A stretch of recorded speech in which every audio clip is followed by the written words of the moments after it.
Hi నమస్తే, నేను మీ journalist రెహమాన్ని.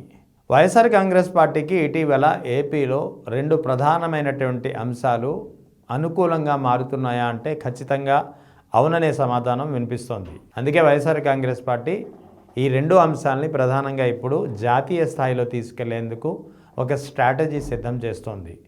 ఇప్పటికే వైఎస్ఆర్ కాంగ్రెస్ పార్టీ అధినేత వైఎస్ జగన్మోహన్ రెడ్డి ఈ దిశగా కీలకమైన ప్రకటన చేశారు. ముఖ్యంగా తిరుమల లడ్డు వ్యవహారం, రెండవది వైసీపీకి చెందినటువంటి వైసీపీ నేతలు మాజీ మంత్రులు అంబటి రాంబాబు, జోగి రమేష్ ఇళ్లపై దాడులు జరిగినటువంటి పరిస్థితి. తిరుమల లడ్డు వ్యవహారంలో ఎప్పుడైతే సిబిఐ నేతృత్వంలోని సిట్ దాఖలు చేసినటువంటి ఫైనల్ ఛార్జ్ షీట్లో ఏ విధంగా అయితే దుష్ప్రచారం చేశారో కూటమి నేతలు, ముఖ్యంగా ముఖ్యమంత్రి చంద్రబాబు నాయుడు కానీ, డిప్యూటీ సీఎం పవన్ కళ్యాణ్ కానీ ఈ కల్తీ నెయ్యిలో, ముఖ్యంగా తిరుమల లడ్డు తయారీకి ఉపయోగించినటువంటి నెయ్యిలో దుష్ప్రచారం చేశారో, ముఖ్యంగా ఆవు కొవ్వు, పంది కొవ్వు, చేప నూనె కలిసిందని ఒక ప్రచారం చేసి హిందువుల మనోభావాలు దెబ్బతీసే ప్రయత్నం జరిగిందో, ఇదంతా ఇటువంటి అసలు యానిమల్ ఫ్యాటే ఇందులో లేదని చెప్పి ఛార్జ్షీట్లో తేలడంతో కూటమి ప్రభుత్వానికి మింగుడు పడని పరిణామంగా మారింది. ఈ విషయాన్ని వైఎస్ఆర్ కాంగ్రెస్ పార్టీ బలంగా ఇప్పటికే తీసుకువెళ్లేందుకు ప్రయత్నిస్తుంది. సో ఇందులో భాగంగానే దీనికి వ్యతిరేకంగా, అంటే వైసీపీ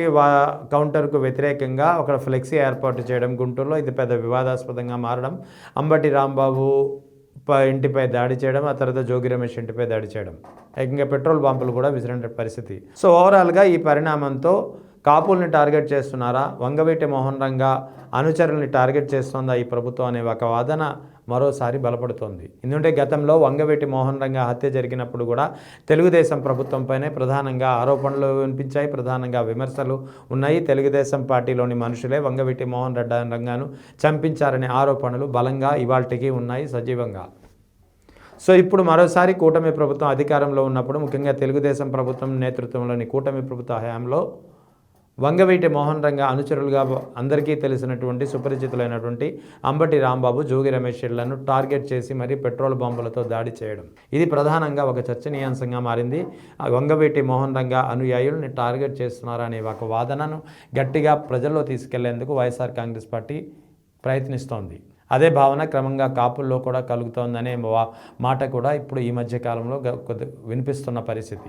మరోవైపు ఈ తిరుమల లడ్డు వ్యవహారంలో ఏదైతే ఛార్జ్షీట్లో ఏదైతే దుష్ప్రచారం, ఒక హిందువులకు వ్యతిరేకంగా తమను చిత్రీకరించే ప్రయత్నం జరిగిందో దీన్ని తిప్పికొట్టేందుకు ఇప్పుడు ఛార్జ్షీట్ ఏదైతే ఫైనల్ ఛార్జ్షీట్లో ఉన్నటువంటి అంశాలు ఏ విధంగా అయితే వైసీపీకి ఒక అనుకూల అంశాలుగా మారుతున్నాయో వీటిని కూడా ప్రజల్లో బలంగా తీసుకెళ్లేందుకు వైఎస్ఆర్ కాంగ్రెస్ పార్టీ నేషనల్ మీడియా ద్వారా దీన్ని ప్రజల్లో తీసుకెళ్లేందుకు నిర్ణయించుకుంది. ఇప్పటికే వైఎస్ఆర్ కాంగ్రెస్ పార్టీ అధినేత జోగి రమేష్ అంబటి రాంబాబు ఇంటిని పరామర్శించినప్పుడు, ఇంటి కుటుంబ సభ్యుల్ని పరామర్శించినప్పుడు కూడా ఓ విషయాన్ని స్పష్టంగా ప్రకటించారు. ముఖ్యంగా ఈ విషయంపై సుప్రీంకోర్టులో పోరాడతామన్నారు. ఏది వైసీపీ నేతలపై జరుగుతున్న దాడులు, ఇటు తిరుమల లడ్డు వ్యవహారంలో ఇప్పటికీ జరుగుతున్నటువంటి దుష్ప్రచారం. సో ఈ రెండు అంశాలపై సుప్రీంకోర్టులో న్యాయపరంగా పోరాడతామని చెప్పి వైఎస్ఆర్ కాంగ్రెస్ పార్టీ అధినేత జగన్ స్పష్టం చేశారు. అదే సమయంలో ఇదే అంశాన్ని ముఖ్యంగా తమ పార్టీ నేతలపై జరుగుతున్నటువంటి భౌతిక దాడుల్ని హ్యూమన్ రైట్స్ కౌన్సిల్ దృష్టికి తీసుకువెళ్తామని చెప్పారు. అటు నేషనల్ మీడియాపై కూడా దీన్ని ఫోకస్ చేసేలా కీలకమైన కార్యాచరణ రూపొందించనున్నారు వైఎస్ జగన్. సో ఇదే అమలు జరిగితే మాత్రం ఖచ్చితంగా వైఎస్ఆర్ కాంగ్రెస్ పార్టీకి ఒక అతిపెద్ద అనుకూల అంశంగా మారనుంది.